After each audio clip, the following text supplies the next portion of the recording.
Hello. हाँ, good morning sir. Good morning. Sir, एक सवाल आपसे है हम्म। कि सरकार ने दिव्यांगों के लिए एक आपके कानून बनाया, पीडब्ल्यूडी एक्ट 2016, यानी दिव्यांग अधिकार अधिनियम 2016, जिसमें दिव्यांगों को समानता का अधिकार दिया गया, हम्म। जिसमें माने जितनी भी आपके दिव्यांगों के हित के लिए कार्य करना था, वो सारा अधिकार उसमें मेंशन किया गया। हम्म। लेकिन आपके द्वारा ये कहा जाता है हम्म। कि इस अधिकार का लाभ दिव्यांगों को नहीं मिल रहा। हम्म। इसका सीधा सीधा सवाल ये है कि दिव्यांग अधिकार अधिनियम 2016 पर सरकार की मंशा एक अलग ही मंशा है, जो आपके दिव्यांग अधिकार अधिनियम 2016 के अंतर्गत आता है। हम्म। वो कैसे इस बात की व्याख्या करें ताकि सारे दिव्यांग समाज इस बात को भी समझ सकें, और अगर सरकार के पास जाए तो अगर उसे कुछ समझ में आए तो वो इस पर ध्यान दे सके। निश्चित तौर से मैं बताता हूँ आपको। इन सारी बातों के विषय में मैं निश्चित तौर से बताता हूँ। पहले तो आप ये समझ लीजिए कि या तो सरकार हमें दिव्यांग कहे, हैंडीकैप कहे, अपंग कहे या विकलांग कहे, कुछ भी कह ले, लेकिन हमारे संवैधानिक अधिकार से खिलवाड़ नहीं करे। सबसे पहला कुछ सवाल ये उत्पन्न होता है। आइए हम शुरुआत करते हैं रेल डिब्बों से। आप अमूमन देखे होंगे कि कोई भी रेलवे में दिव्यांग का 2 डिब्बा लगता था। अब 2 डिब्बा के जगह पे 1 डिब्बा लगता है। कारण पूछा गया कि क्यों ऐसा हुआ है, तो रेलवे के स्टाफ के द्वारा जो बताया गया कि LHV कोच जो अभी वर्तमान में बना है उसमें 60 डिसिबल शोर होता है, और पहले जो कोच था ICF कोच उसमें 100 डिसिबल शोर होता था। तो इस कारण से उसको बदला गया। दूसरा कारण यह बताया गया कि जो LHV कोच होता है वो माइक्रो प्रोसेसिंग के तहत ठंडा रहता है, और उसमें जो मतलब सुरक्षा है वो ज्यादा है बतौर ICF कोच के तुलना में। और तीसरा बात ये कहा गया कि यह कोच हल्का होने के कारण एक्सीडेंट पर होने पर ये एक दूसरे पर चढ़ जाते हैं। और चौथा कारण यह बताया गया कि लिंक हाफ मेल बुश के कारण यह कोच जो है वह काफी खतरनाक हो जाता था। तो सवाल ये उत्पन्न होता है कि जब आपने LHV कोच बनाया तो उसी प्रकार से दिव्यांगों का जो ICF कोच था उसको भी आप सुधार कर सकते थे कि नहीं कर सकते थे। जब आपने आम जन के लिए ये कोच का निर्माण किया LHV कोच का, उसी समय ICF कोच को भी तो आप बदल सकते थे और उसमें भी तो परिवर्तन ला सकते थे, लेकिन नहीं लाया। और उसको भारीपन लाने के लिए उसको एक गार्ड के बोगी के समतुल्य जोड़ दिया, तीनों बोगी को एक में जोड़ने का कोशिश किया ताकि वो भारी रहे। लेकिन उसका अदर विकल्प भी तो निकल सकता था। तो सब समाज आगे बढ़ रहा है और हमारा समाज अपने संवैधानिक अधिकार में ही कटौती कर रहा है, तो इससे क्या समझिएगा। दूसरा कि रेलवे ही का बात ले लीजिए, जो रेलवे में दिव्यांग बोगी की स्थिति है, अमूमन आप सफर किए होंगे तो देखे होंगे कि दिव्यांग बोगी की जो स्थिति है वह काफी निंदनीय होता है। बोगी की कैपेसिटी 50 है तो उसमें 200-400 आदमी घुसा हुआ होता है। रेलवे में ये प्रावधान है कि अगर ओवर लोडिंग हो किसी बोगी में, ताकि ओवरलोडिंग से एक्सीडेंट होने की संभावना है, और ये पिछला कोच होता है, इसमें ओवरलोडिंग से एक्सीडेंट होने की संभावना है। उसके लिए 1 लाख का जुर्माना या 80,000 का जुर्माना का प्रावधान है और 3 साल की सजा का प्रावधान है। लेकिन जब दिव्यांग बोगी पर नजर जाता है तो क्या लग पाता है? रोज दिन की वही स्थिति है।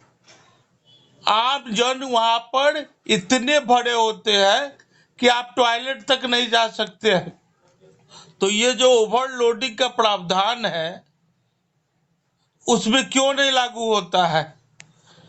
तीसरी बात जो सबसे बड़ी बात है कि दिव्यांगों का जो न्यायालय है या सीसीपीटी हो या फिर राज्य का निःशक्त आयुक्त हो, यह जो काम करता है वह धारा 77, 78, 79 के तहत काम करता है। तो उन सारी धाराओं में वह दंड का प्रावधान क्यों नहीं लागू करता है, जबकि पहली बार दिव्यांग अधिकार अधिनियम में दंड का प्रावधान दिया गया। चौथी बात, इसमें आप गौर कर लीजिएगा कि किसी भी कर्मचारी के साथ कोई भी भ्रष्टाचार होता है तो उसमें धारा 1978 के तहत भ्रष्टाचार निवारण अधिकार कानून के तहत निवारण किया जाता है। अपराध धारा 7 के तहत और धारा 2C1 के तहत इस पर व्यापक कार्रवाई होता है। लेकिन जब दिव्यांग अधिकार अधिनियम के साथ खिलवाड़ होता है तो इसी अधिनियम में कहा गया है कि सबसे पहले सुनवाई इनकी होगी। लेकिन क्या होता है? क्या इनका सुनवाई होता है? नालसा कानून जो है, जिसके तहत प्रधानमंत्री पोर्टल, मुख्यमंत्री लोक जन शिकायत पोर्टल, मुख्यमंत्री मंत्रिमंडल सचिवालय पोर्टल और तमाम राष्ट्रपति पोर्टल संपादित होता है। यह अधिकार है 1987 के तहत धारा 12 के तहत कमजोर व्यक्तियों को कानूनी सुविधा दिया जाएगा और उन्हें न्याय में पहुंचाने का कोशिश किया जाएगा। क्या आपको मिल पाता है? क्या ये इस धारा का लाभ आपको और दिव्यांग समाज को मिल पाता है? उसके अलावा दिव्यांगों के लिए जो सबल योजना चलाई जाती है, तो सबल योजना में पहला स्टेज पे कृत्रिम अंग दिया जाता है। कृत्रिम अंग लेने के लिए आपको 12 साल की प्रतीक्षा करनी पड़ती है। यह कहाँ तक जायज है? और बैटरी चालित साइकिल लेने के लिए आपको 18 साल का इंतजार करना पड़ता है। अब ये बता दीजिए कि आप अगर 12 साल और 18 साल के हो जाएंगे तब आपको मिलेगा। तो 18 साल में आप इस दुनिया को देखिएगा और घर से निकलिएगा, तब तक आप अपने माँ बाप के लिए बोझ बन के रहिएगा। दिव्यांग अधिकार अधिनियम धारा 16 के तहत आपको प्रमाण पत्र बनाने की छूट दी जाती है, लेकिन प्रमाण पत्र का सही मायने में लाभ आप 12 साल के बाद ले सकते हैं। तो ये कहाँ तक जायज है? पेंशन जो है दिव्यांगों को जो मिलता है वह 8 साल तक जितना पेंशन मिलता है उसका आधा मिलेगा। तो ये भी कहाँ तक जायज है?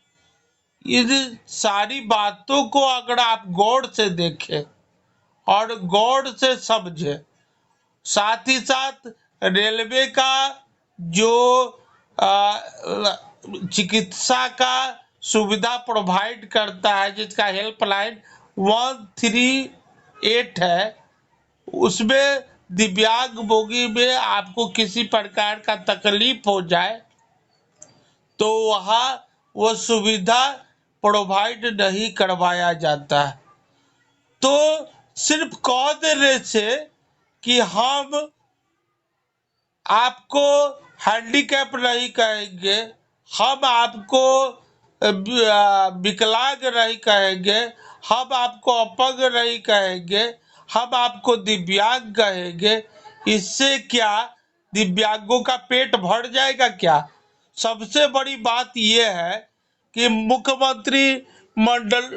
मंत्रिमंडल सचिवालय में जब आप शिकायत करते हैं, यह ऑनलाइन पोर्टल है, शिकायत करने के बाद आप उसके निवारण के लिए जाते हैं और 45 दिन में उस समस्या का समाधान होना है, लेकिन 45 दिन बीत जाने के बाद भी आपकी समस्या का समाधान नहीं हो पाता है। तब आप उसी पोर्टल पे जो फीडबैक देने वाला ऑप्शन है कि आप अपने समस्या के बारे में सरकार को, और जहाँ वो लेटर गया है वहाँ उससे फीडबैक ले सकते हैं कि मेरे कागज पर क्या हुआ। क्योंकि ई गवर्नेंस में एक बात है कि ई गवर्नेंस में यह कहा गया कि समानता का अधिकार दिया जाएगा दिव्यांगों को और भाग दौड़ से बचाया जाएगा। उस पोर्टल में जब फीडबैक आप दीजिएगा तो वो फीडबैक नहीं जाता है। अब जब आप उस पोर्टल को मोटा मोटी तौर से देखते हैं तो कहिएगा कि इस पोर्टल में कोई कमी नहीं है, लेकिन अगर आप अंदर घुस के देखते हैं तो कॉलम तो बना दिया गया है, सब कुछ बना दिया गया है, लेकिन उसमें आप अपना फीडबैक अटैच नहीं कर सकते, दे नहीं सकते हैं। तो वो तो सरकार को बचा रहा है।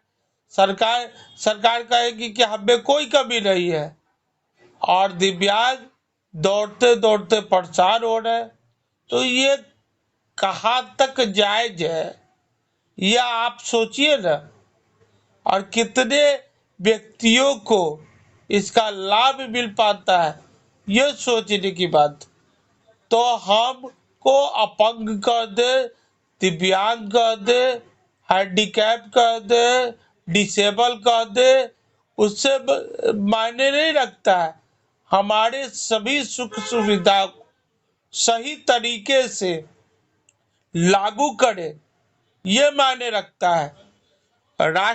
मैंने एक शिकायत दिया था कि खुलेआम दिव्यांग अधिकार अधिनियम 2016 का उल्लंघन हो रहा है।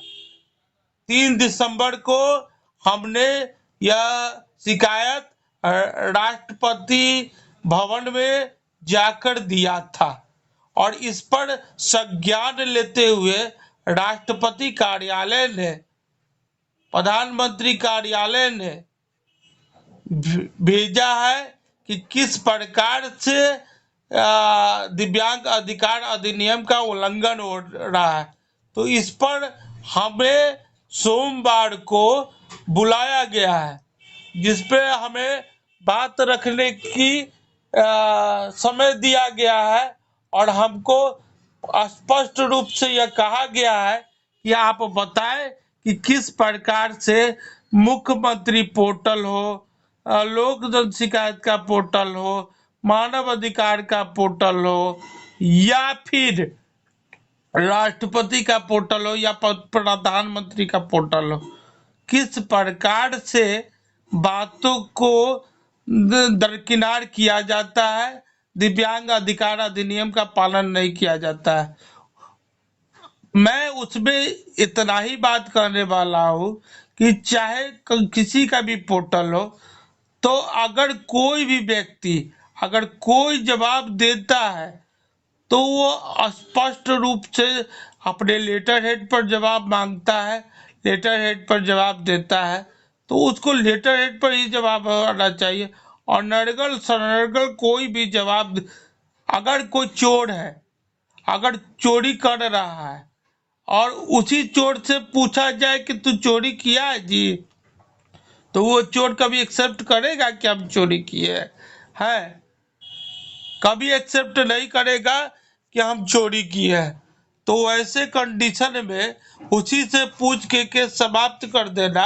और प्रधानमंत्री कार्यालय से कोई लेटर आ रहा है, मुख्यमंत्री सचिवालय से कोई लेटर आ रहा है, और या फिर राज्यपाल सचिवालय से कोई लेटर आ रहा है, या राष्ट्रपति कार्यालय से कोई लेटर आ रहा है, या मानव अधिकार से कोई लेटर आ रहा है, और उसका एक चपरासी तक वैल्यू नहीं कर रहा है और उस ऑर्डर का पालन नहीं कर रहा है, सरकारी लेटर का दुरुपयोग हो रहा है। प्रधानमंत्री ने आदेश किया कि नियुक्ति होना चाहिए, राष्ट्रपति ने आदेश किया तो कि नियुक्ति होना चाहिए, राज्यपाल ने आदेश किया कि नियुक्ति और मुआवजा मिलना चाहिए, और नीचे स्तर पर आने पर चपरासी भी वैल्यू नहीं कर रहा है। तो हम किस भारतीय संविधान की बात कर रहे हैं? यह सभी दिव्यांगों को सोचना होगा। साथ ही साथ भ्रष्टाचार निवारण अधिकार अधिनियम जो 1988 है की धारा 7 है, और 1988 की धारा 2 का सी का 1, इसके तहत तो केंद्रीय सतर्कता आयोग को भी इस पर पहल करनी चाहिए। और नालसा कानून सेवा प्राधिकरण के द्वारा जो 1987 अधिनियम है, जिसका धारा 12 है, उसका भी पालन होता हुआ नहीं दिख रहा है। तो धाराएं, अनुच्छेद और ये सब सर्कुलर सिर्फ रखने के लिए बना है कि इस पर कुछ काम भी होगा। उसके अलावा अगर सरकारी आदेश का पालन नहीं होता है तो धारा 188 के तहत भी कार्रवाई हो सकती है। भारतीय साक्ष्य कानून 74, 75, 76, 77, 78 ये भी है, इस पर भी कार्रवाई हो सकती है। लेकिन क्या कार्रवाई हो रही है?